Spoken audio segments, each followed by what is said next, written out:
بسم اللہ الرحمن الرحیم نحمدہ ونصلی علی رسولہ الکریم۔ آپ حضرات کو معلوم ہے کہ غزہ میں اس وقت جو حالات چل رہے ہیں، جو اسرائیل کی طرف سے ظلم اور بربریت کا بازار وہاں گرم ہے، وہ کسی بھی شخص سے مخفی نہیں ہے، ساری دنیا جانتی ہے ان کے حالات کو۔ میری طرف سے بیان میں تاخیر اس وجہ سے ہو رہی ہے اس بارے میں بات کرنے میں، ایک تو سفر کی وجہ سے میں کئی دنوں سے تقریباً 1.5 ہفتے سے زیادہ ہو گیا مسلسل سفر میں ہوں، ابھی بھی میں مسقط میں ہوں۔ ہمارے عمانی بھائیوں نے مجھے یہ اپنی پگڑی بھی پہنا دی ہے، تو اسی پگڑی کو پہن کے میں آپ سے اس وقت مخاطب ہوں۔ اور دوسری تاخیر کی جو وجہ ہوئی ہے ایک سفر، اور دوسری وجہ یہ کہ میں یہ دیکھنا چاہ رہا تھا کہ ہم ان فلسطینی مسلمانوں کے لیے جو غزہ میں اس وقت ظلم اور بربریت کا شکار ہیں، وہاں ہم ان کی مدد کیسے کر سکتے ہیں۔ تو آج الحمدللہ کچھ ذرائع مجھے پتہ چلے، تو میں نے کہا کہ میں پھر تاکہ جب میں کوئی اس بارے میں بات کروں تو ان کی مدد ہم کیسے کر سکتے ہیں، ان تک ہم امداد کیسے پہنچا سکتے ہیں، تاکہ تھوڑا سا اس بارے میں گائیڈ کر سکوں۔ تو یہ وجہ بنی ہے میری ایک ریکارڈنگ میں تاخیر کی۔ دیکھیے، دو چیزیں ہیں جس میں ہمیں اپنے کانسیپٹ کو کلیئر کرنا بہت ضروری ہے۔ پہلی بات تو یہ ہے کہ ہم تھوڑا سا ہسٹری کی طرف جاتے ہیں تاکہ آپ کو پتہ چلے کہ اس پوری جنگ میں اسرائیل ظالم ہے، فلسطینی مظلوم ہے۔ کیونکہ ریسنٹلی جو واقعہ ہوا جس میں فلسطینیوں کی طرف سے ایک تنظیم کی طرف سے ایک حملہ ہوتا ہے اسرائیل پر، جس میں بہت ساری عورتیں، بچے، ان کے دعویٰ کیا جاتا ہے کہ وہ ہلاک ہوئے ہیں، اور پھر پورا یورپ متحد ہو گیا، امریکہ متحد ہو گیا، احتجاج کرنے لگے۔ بات یہ ہے کہ ہم ٹھیک ہے، ہم تو قطعاً اس کے قائل نہیں ہے کہ عورتوں اور بچوں کو نشانہ بنایا جائے لڑائی میں، جنگ میں، لیکن یہ سلسلہ شروع کہاں سے ہوا تھا؟ جب بھی اس طرح کا کوئی سلسلہ ہوتا ہے تو البادی الاظلم، عربی کی ایک مشہور کہاوت ہے کہ جو پہل کرنے والا ہوتا ہے نا وہ بڑا ظالم ہوتا ہے۔ اصل ظالم وہ ہوتا ہے۔ یہ حالات یہاں تک پہنچایا فلسطینیوں کو کس نے ہے؟ آپ اگر ایک طرف احتجاج کر رہے ہیں تو آپ دوسری طرف بھی تو احتجاج کریں۔ آپ حضرات کو معلوم ہے، اگر ہم 125 سال پیچھے جاتے ہیں تو جب دوسرے جنگی عظیم کے خاتمے کا ٹائم تھا، یہودیوں نے اس وقت مطالبہ کیا برطانیہ سے کہ ہمیں فلسطین میں ایک الگ ریاست چاہیے۔ یہودی پوری دنیا میں ایک ریاست بنانا چاہتے تھے، اس کے لیے مختلف ملکوں کا انتخاب کیا گیا، لیکن اس پہ اتفاق نہ ہوا۔ تو یہودیوں کے جو بڑے تھے، جو زیادہ شاطر دماغ تھے، انہوں نے کہا کہ اگر ہم اس میں مذہبی تڑکا لگا دیں اور یہود قوم کو ہم مذہب کے نام پہ جمع کرنا شروع کر دیں، تو مذہب ایک ایسی چیز ہے جس کی بیس پہ لوگ اکٹھے ہو جاتے ہیں۔ یہودیوں نے، جو صہیونی ہیں، انہوں نے یہ نعرہ لگایا کہ بیت المقدس چونکہ سلیمان اور داؤد علیہ السلام کا مرکز رہا ہے، یہودیوں کا قبلہ رہا ہے، اور وہاں سے ہماری خلافتیں دنیا پہ قائم ہوئی ہیں، لہذا وہ ہمارا ہے اور ہمیں وہاں جمع ہونا ہے۔ پوری دنیا میں ایک امن کی، ایک جنگ عظیم کے بعد ایک امن پیدا ہونے لگا تھا۔ ایک خامخواہ میں شوشہ چھوڑ دیا گیا کہ جی بیت المقدس کو میں یہودیوں کو لا کے آباد کیا جائے، اور اس کے پیچھے آباد کاری کے پیچھے منصوبہ یہ تھا کہ یہودی وہاں پہ ایک الگ ریاست بنائے۔ آپ کو معلوم ہے کہ دنیا میں کوئی کنٹری اس کی اجازت نہیں دیتا کہ آپ کسی کنٹری میں جا کے آباد ہونا شروع ہو جائیں اور آپ کی نیت یہ ہو کہ میں وہاں ایک الگ ریاست بناؤں گا۔ دنیا میں آج بھی کوئی کنٹری اس کی پرمیشن آپ کو قطعاً کسی صورت میں نہیں دے گا۔ اس کے لیے برطانیہ کا سہارا لیا گیا۔ 1917 میں برطانیہ نے اعلان کیا کہ جی ہم یہودیوں کو فلسطین میں آباد کریں گے۔ دنیا میں بڑا شور شرابہ ہوا اس پہ کہ یہ کیا ہو رہا ہے۔ برطانیہ نے یقین دہانی کرائی کہ فلسطینیوں کے جو حقوق ہیں، ان کا جو حق خود مختاری ہے، وہ اس سے بالکل بھی متاثر نہیں ہوگا، جو حقیقت میں ایک بہت بڑا جھوٹ بولا گیا تھا دنیا کے سامنے۔ بالآخر یہودی آباد ہونے لگے، اور دنیا سے 33% یہودی چند سالوں میں، 10-15 سال کے عرصے میں پوری دنیا سے سمٹ کے فلسطین میں اکٹھے ہو گئے، اور وہاں پر شورشیں ہونے لگیں، اور فلسطینی کو پتہ چل گیا کہ بھئی یہ جو آباد ہو رہے ہیں، ان کا مقصد یہاں ہماری حق خود مختاری کو چھیننا ہے اور اپنی ایک ریاست قائم کرنا ہے، اور جھگڑے شروع ہو گئے۔ جب 45 میں دوسری جنگ عظیم کا خاتمہ ہوا ہے، برطانیہ کمزور ہو چکا تھا، اور برطانیہ یہودیوں کو اس طرح سے سپورٹ نہیں کر سکتا تھا۔ اقوام متحدہ بیچ میں کودی ہے، اور اقوام متحدہ نے کچھ سفارشات پیش کی، جن میں ایک اہم سفارش یہ کہ یہ پورا علاقہ یونائٹڈ نیشن کے حوالے کر دیا جائے، اور دوسری سفارش یہ کہ اس کو بانٹ دیا جائے اسرائیلی اور فلسطینیوں کے، یعنی یہودیوں اور فلسطینیوں کے بیچ میں، کیونکہ مسلسل حالات خراب ہو رہے تھے، بارڈر پہ کشیدگی بڑھ رہی تھی۔ مصر، اردن، لبنان اور شام مل کے لڑتے ہیں، یہودیوں سے، اسرائیل سے، لیکن بجائے فائدہ ہونے کے اسرائیل اور زیادہ مضبوط ہو گیا. اس کو فلسطین میں موجود جو عرب تھے ان کے گاؤں تباہ کرنے کا موقع مل گیا. اس نے فضائی بمباری کر کے سینکڑوں گاؤں اسرائیل میں، فلسطین میں تباہ کر دیے اور لاکھوں عربوں کو ہجرت پہ مجبور کیا. ہزاروں شہید ہو گئے اور عربوں کی آبادی ان علاقوں میں جو اسرائیل کے کنٹرول میں تھے وہ سمٹ کے بہت تھوڑی چند ہزاروں تک رہ گئی وہ آبادی. یعنی اس جنگ میں بجائے مصر کو اور فلسطینیوں کو فائدہ ہونے کے الٹا نقصان ہو گیا اور 80% علاقے پہ اسرائیل کا کنٹرول ہو گیا جو کہ 100% غاصبانہ تھا. یعنی وہ 80% تھا جو اقوام متحدہ نے بھی یعنی جو سفارش پیش کی تھی نا اس کے بھی خلاف تھا. یہ 80% علاقے پہ اور 20% علاقہ جس کو غزہ کہا جاتا ہے اور آج نقشے میں اس کو ویسٹ بینک سے تعبیر کیا جاتا ہے، یہ علاقہ اردن اور مصر کے پاس چلا گیا. 67 میں بہت بڑی وار ہوئی، آپ سب کو معلوم ہوگا. اس وار میں اسرائیل کی پوزیشن بہت زیادہ مضبوط تھی. مکمل امریکہ نے اسرائیل کو سپورٹ کیا، جو سپورٹنگ بالکل غلط تھی، بین الاقوامی قانون کے خلاف، یونائٹڈ نیشن کے لاء کے خلاف تھی.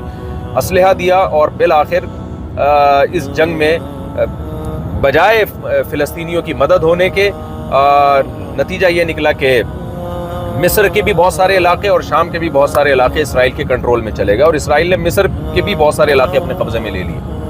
اس کے بعد 73 میں دوبارہ جنگ ہوتی ہے. اس سے پہلے 56 میں بھی ایک جنگ ہوئی جس میں برطانیہ اور فرانس نے مل کے اسرائیل کی مدد کی اور نہر سوئس پہ قبضہ کیا. سوویت یونین کی دھمکی کے بعد یہ لوگ پھر پیچھے ہٹے ہیں. آپ اس پورے ان جنگوں میں آپ دیکھ سکتے ہیں کہ کس طرح سے برطانیہ، فرانس اور امریکہ اس غاصب اسرائیل کا ساتھ دیتا رہا ہے، جس کا ساتھ دینے کا اسلام کی کو تو آپ ایک طرف رکھیں، بین الاقوامی قانون کی روشنی میں بھی اور بین الاقوامی اور یونائٹڈ نیشن کے لاء کے مطابق بھی کوئی تک نہیں بنتا اس کا.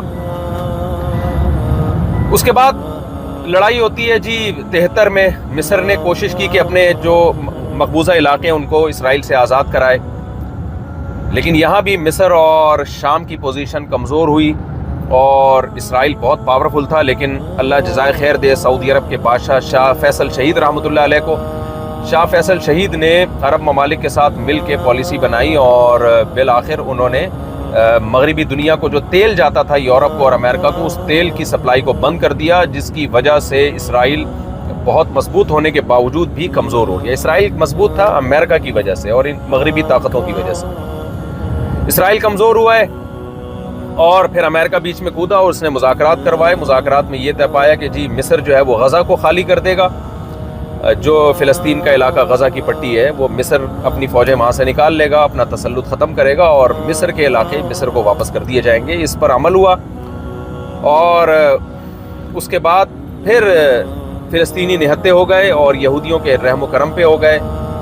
نتیجہ یہ نکلا کہ جو غزہ کا علاقہ تھا اس پہ دوبارہ سے اسرائیل نے کنٹرول حاصل کر لیا اور جو کچھ وہاں ہوتا رہا اس کی نیوز آپ پرانی خبریں اٹھائیں، پرانے اخبار اٹھائیں تو آپ کو پتہ چلے گا وہ نیوز تھی جو بہت کم آ رہی تھی ہم تک. اس میں بھی جو ظلم اور بربریت دکھایا جا رہا تھا اس پہ بھی انسان کے رونگٹے کھڑے کرنے کے لیے وہ ظلم بھی کافی ہے.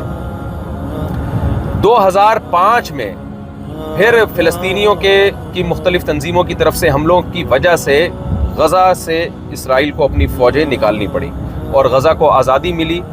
2006 میں الیکشن ہوئے تو حماس وہاں پہ کامیاب ہوتی ہے ان الیکشن میں، لیکن اسرائیل نے اور امریکہ نے حماس کو دہشت گرد تنظیم قرار دے کر اس کی ریاست کو ماننے سے انکار کر دیا. اس کے بعد پھر لڑائیاں ہوتی رہی ہیں. آپ کو معلوم ہے 2021 میں رمضان میں جو کچھ اسرائیل نے کیا، نہتے فلسطینیوں پہ مسجد میں کس طرح سے فائرنگ کی گئی اور بچوں کو، عورتوں کو شہید کیا گیا. یہ جھڑپیں چل رہی ہیں اور بارڈر پہ الگ سے کشیدگی ہے. اس کے بعد یہ واقعہ ہمارے سامنے آیا ہے اور اس کے بعد اب جو غزہ پر جو بمباری ہو رہی ہے 1.1 ملین لوگ ہیں، 11 لاکھ لوگ ہیں جن کو 24 گھنٹے کا الٹیمیٹم دیا جاتا ہے کہ وہ علاقہ چھوڑ کے چلے جائیں، جبکہ مصر کا بارڈر بھی بند ہے اور چاروں طرف سے بارڈر سے نکلنے کا ان کے پاس کوئی راستہ نہیں ہے. ان کو حکم دیا جاتا ہے کہ جی وہ جنوب کی طرف چلے جائیں. آپ سوچئے کہ 11 لاکھ کی آبادی ایک 24 گھنٹے کے عرصے میں اپنا دفاع کیسے کر سکتی ہے. اور پھر وہاں جو بمباری ہوئی ہے تو بی بی سی کی نیوز کے مطابق جو BBC کی نیوز کے مطابق پورے کے پورے خاندان تباہ کر دیے گئے ہیں. پرسوں میں BBC کی نیوز سن رہا تھا کہ BBC نے بتایا کہ ایک شخص کا انٹرویو لیا جا رہا ہے جس نے بتایا کہ اس مکان کے اندر میرا پورا خاندان تباہ و برباد ہو گیا ہے بم گرنے سے. آپ بتائیے جب مغربی میڈیا یہ کچھ بتا رہا ہے تو حقائق تو اس سے 10 گنا شاید زیادہ ہو. آج پوری دنیا خاموش ہے. جس طرح سے بھرپور احتجاج ہونا چاہیے وہ احتجاج نہیں ہو رہا. میں ایک وہی بات کر سکتا ہوں جو اس وقت دیگر علماء کر رہے ہیں, دیگر مذہبی اسکالرز کر رہے ہیں کہ دیکھیے اس وقت ہم ایک دوسرے کو لان تان پہلی بات تو مت کریں. ہم یہ نہ کریں وہ یہ نہیں کر رہا, وہ یہ نہیں کر رہا, وہ ایسا ہے وہ ویسا ہے. یہ طریقہ اس وقت بہت غلط ہے. آپ یہ دیکھیں کہ میں کیا کر سکتا ہوں. سب سے پہلے تو ہماری ذمہ داری ہے کہ ہم سوشل میڈیا پہ بھرپور طریقے سے اپنا احتجاج ریکارڈ کروائیں کہ یہ غلط ہے, اس جنگ کو روکنے کی کوشش کی جائے. ہم اس ظلم میں کبھی بھی اسرائیل کو سپورٹ نہیں کر سکتے اور اسرائیل کے ہم مخالفت کریں گے. اور میں آپ کی اطلاع کے لیے عرض کروں کہ الحمدللہ سارے یہودی بھی اس وقت اسرائیل کے ساتھ نہیں ہیں. بہت سے لوگ ہیں جو انسانیت کے رشتے کو جانتے ہیں, ان کے سینوں میں بھی دل ہے. بہت سے یہودی بھی اس وقت ان صہیونی یہودیوں کے خلاف ہیں اور اسرائیل کے خلاف ہیں.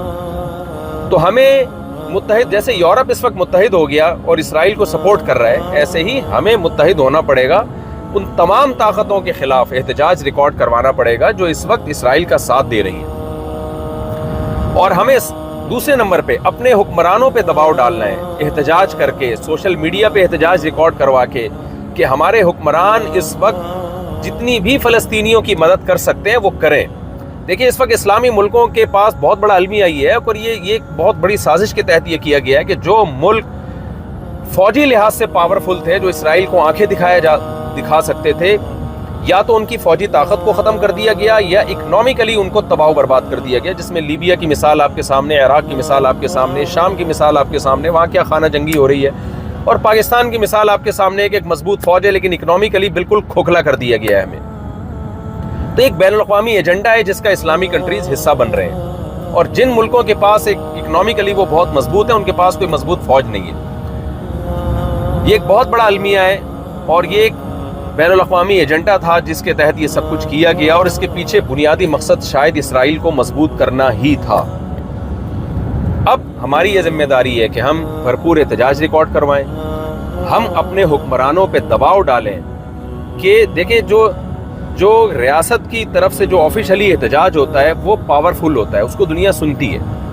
ہمارے جتنے بھی اسلامی کنٹریز ہیں, بلکہ بہت سے غیر مسلم کنٹریز بھی اس وقت ایسے ہیں جو اسرائیل کو نہیں مانتے. اس وقت دنیا میں 20 یا 22 ممالک ایسے ہیں جنہوں نے ابھی تک اسرائیل کے وجود کو تسلیم نہیں کیا ہے, جن میں کچھ غیر مسلم کنٹریز بھی ہیں. تو ہم اگر متحد ہو کے ایک آواز اٹھائیں گے, حکمران تو جو کریں گے وہ تو وہ کریں گے, لیکن ہم حکمرانوں کو احتجاج کر کے مجبور کرنے کی کوشش تو کر سکتے ہیں. مجبور نہ بھی کر سکیں, کل قیامت کے دن ہم اللہ سے یہ کہہ سکتے ہیں کہ اللہ ہم نے ان فلسطینی بھائیوں کے لیے سوشل میڈیا پہ یا پرامن احتجاج کر کے, جلوس نکال کے, ہر طرح سے جو ہمارے بس میں تھا, جو جمہوری طرز حکومت میں جو بھی طریقہ اختیار کرنا ہمارے بس میں ہے, جو ہماری طاقت میں ہے. دیکھیں کینیڈا اور UK میں بھی آپ احتجاج ریکارڈ کروا سکتے ہیں. پرامن احتجاج کروانا پوری دنیا میں یہ آپ کا حق ہے, آپ احتجاج ریکارڈ کروا سکتے ہیں. میں سمجھتا ہوں بہت سے غیر مسلم بھی آپ کے ساتھ دیں گے اس میں. تو کم از کم اس سے فلسطینی بھائیوں کو جو غزہ میں بمباری کا شکار ہے ان کو یہ تسلی تو ہوگی کہ کوئی ہمارے غم میں رونے والا ہے. مظلوم کے لیے یہ تسلی بھی ایسے موقع پہ بہت ہوتی ہے جب ساری دنیا نے مظلوم کو نہتا چھوڑ دیا ہو. یہ تسلی کہ کوئی ہمارے آنسوؤں میں ہمارے ساتھ رونے والا ہے, ہمارے آنسوؤں میں ہمارے ساتھ کوئی شریک ہے. دوسرا کام ہم نے یہ کرنا ہے. تیسرا کام ہم نے یہ کرنا ہے کہ جس طرح سے بھی غزہ کے مظلوموں تک ہمارے لیے مدد پہنچانا, ان کے زخمیوں کے علاج کے لیے, ان کے بھوکوں کو کھانا کھلانے کے لیے, ان کو کسی بھی طرح سے سپورٹ کرنے کے لیے ہمارے لیے مدد پہنچانا ممکن ہو, تو ہمیں مدد کا وہ طریقہ اس وقت بھرپور طریقے سے استعمال کرنا چاہیے. تو میں نے جہاں تک رابطے کیے, جہاں تک میری نالج ہے, پاک اینڈ ویلفیئر ٹرسٹ نے کوشش کی کہ ہم یہاں کسی طرح غزہ تک مدد پہنچائیں, لیکن آپ کو معلوم ہے, میں نے بتایا آپ کو کہ چاروں طرف سے بارڈر بند ہے. غزہ پہنچنا عملی طور پر کسی کے بس میں نہیں ہے, الا یہ کہ کوئی سرنگ بنا کے چلا جائے اور وہاں ان کی مدد کرے. نارملی کسی شخص کے لیے یہ کام ممکن نہیں ہے. کچھ ٹرسٹ ایسے ہیں جو غزہ کے اندر ہی ہیں، جو ترکی کے ٹرسٹ ہیں، اور آپ جب پاک ایڈ ویلفیئر ٹرسٹ سے رابطہ کریں گے تو وہ ان ٹرسٹ کے بارے میں آپ کو بتائیں گے۔ رجسٹرڈ ٹرسٹ ہیں جو غزہ کے اندر موجود ہیں، تو الحمدللہ پاک ایڈ ویلفیئر ٹرسٹ جو ہمارے شاگرد چلا رہے ہیں ان کا رابطہ ہو گیا غزہ کے اندر موجود ان ٹرسٹ کے ساتھ۔ تو آپ پاک ایڈ ویلفیئر ٹرسٹ کے ذریعے پاکستان میں مدد کر سکتے ہیں، باہر سے بھی رقم بھیج سکتے ہیں۔ پاک ایڈ ویلفیئر ٹرسٹ امریکہ میں بھی رجسٹرڈ ہے، وہاں بھی رابطہ کیا جا سکتا ہے۔ تو پاک ایڈ ویلفیئر ٹرسٹ کے ذریعے آپ غزہ کے ان مظلوموں تک اپنی مدد پہنچا سکتے ہیں۔ یہ میں سمجھتا ہوں کہ ایک یوں سمجھیں کہ جیسے واقعہ مشہور ہے نا کہ ابراہیم علیہ السلام کی آگ بجھانے کے لیے ایک پرندہ جو ہے وہ چونچ میں پانی لے کر آتا تھا، اور اس سے کہا گیا کہ یہ تو کیسے پانی بجھا سکتا ہے، اس سے آگ کیسے بجھا سکتا ہے؟ تو اس نے کہا کہ قیامت میں اللہ کو بتا تو سکوں گا کہ اللہ جو میرے بس میں تھا وہ میں نے کیا۔ یہ واقعہ مستند ہے یا نہیں ہے، لیکن اس سے جو سبق ملتا ہے وہ بہرحال وہ سبق بالکل ٹھیک ہے۔ تو ہم اس وقت فی الحال یہی کچھ کر سکتے ہیں۔ میری رائے یہ ہے کہ ایک تو ہم بھرپور طریقے سے احتجاج ریکارڈ کروائیں، جو لوگ اس وقت اسرائیل کا ساتھ دے رہے ہیں، جو ممالک اسرائیل کا ساتھ دے رہے ہیں، ان کے خلاف بھی احتجاج ریکارڈ کروانا چاہیے۔ اور تیسرے نمبر پہ ہمیں اپنے حکمرانوں پہ دباؤ ڈالنا چاہیے کہ وہ بھرپور طریقے سے فلسطین میں جو مظلوم ہیں، غزہ کے مظلوم اس وقت، ان کی مظلومیت پہ بھرپور طریقے سے بین الاقوامی سطح پہ آواز اٹھائیں اور اس ظلم کو روکنے کی کوشش میں اپنا بھرپور حصہ ڈالیں۔